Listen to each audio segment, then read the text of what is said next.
Leviticus chapter 17 and verse 11 says, "For the life of the flesh is in the blood, and Yah will require life from blood."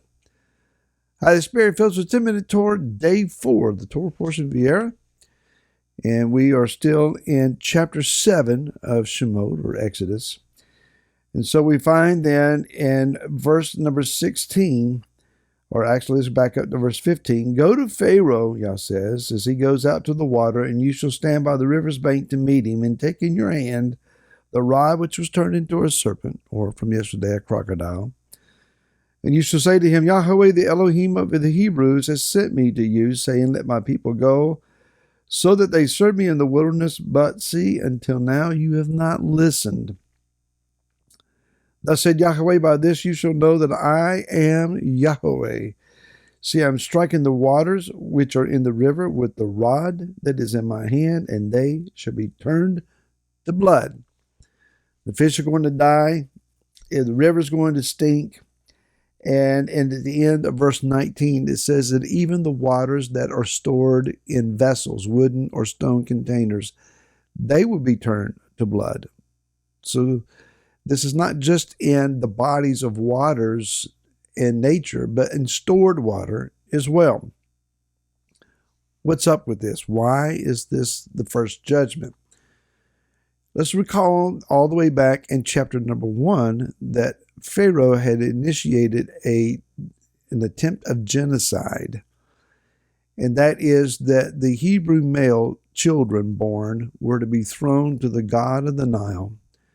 The Nile having its predators, predominantly crocodiles. These young children would have been consumed. Their blood would have filled the water. Yah does not turn his face from shed blood. The Torah is full of requirements that where innocent blood has been shed, then that recompense is demanded, that the one who sheds blood, his blood will be shed. Even if it's by accident, you're working, and the Torah gives the example, 2 men are cutting trees, the axe head falls off of one's handle, strikes his neighbor so that he dies, even though it was accidental. That blood is still required at his hands. He has to flee to a city of refuge and remain there until the high priest dies, or the dead man's family member, the avenger of the blood, may come and take his life. So when Havel, or Abel's blood, was shed and filled and spilled into the ground, Yah came and said, "The voice of your brother's blood is crying to me from the ground." If we go back again to the opening verse that I quoted from Leviticus, or V'ikra, chapter 17, verse 11, life of the flesh is in the blood. Now we know from scientific studies that there's so much that is contained in the flow of the blood in the human body that brings oxygen to the body and takes carbon dioxide out, and it moves life and nutrition. And if blood stops flowing to a particular area, then that part of the body will die. If the blood is healthy, the body is healthy. If the blood is diseased, the body is diseased. We understand all of these scientific discoveries. But there is something that is yet profound about human blood, especially, that man in his scientific studies hasn't figured out, and that is that there is the voice of life in the blood. We are to be aware of blood in all of its sanctity. When one brings an animal for offering to an altar, to the altar, the blood is caught only by those who are designed and designated to do so. This is the priesthood.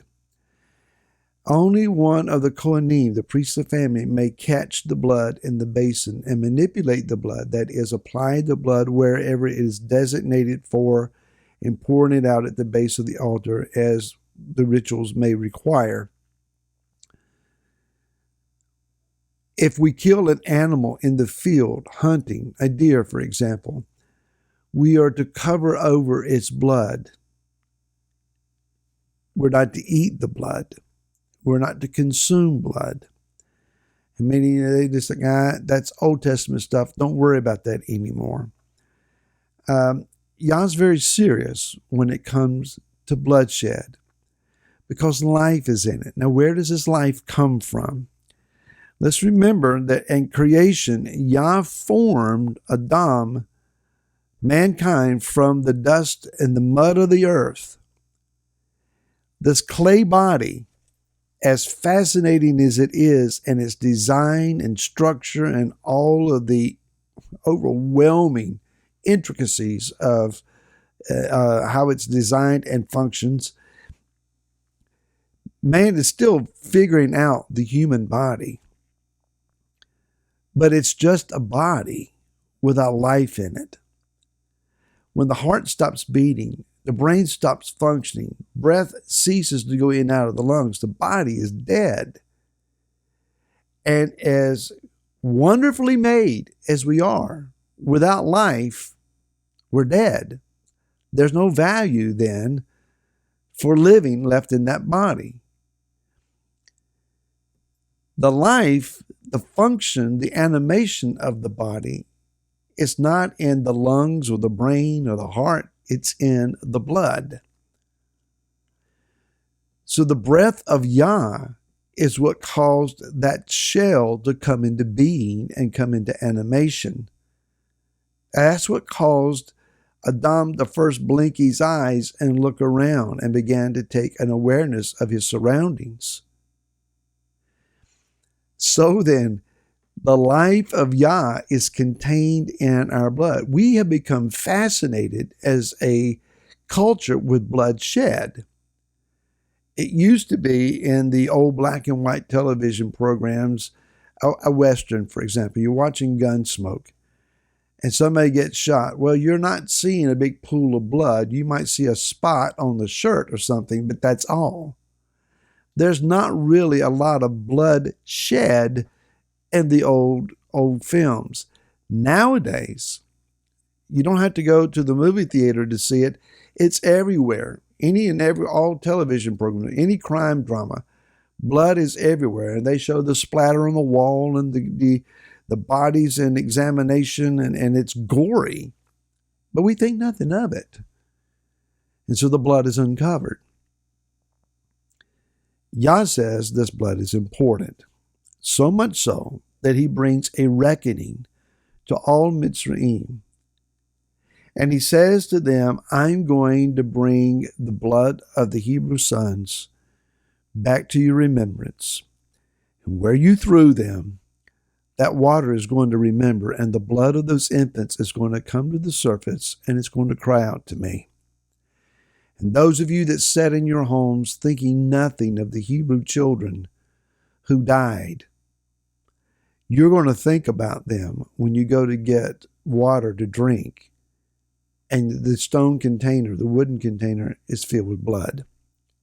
However, it says that Pharaoh's heart was not moved. When we turn the page and we go over to verse number 23, it says, Pharaoh turned and went into his house, and his heart was not moved by this either.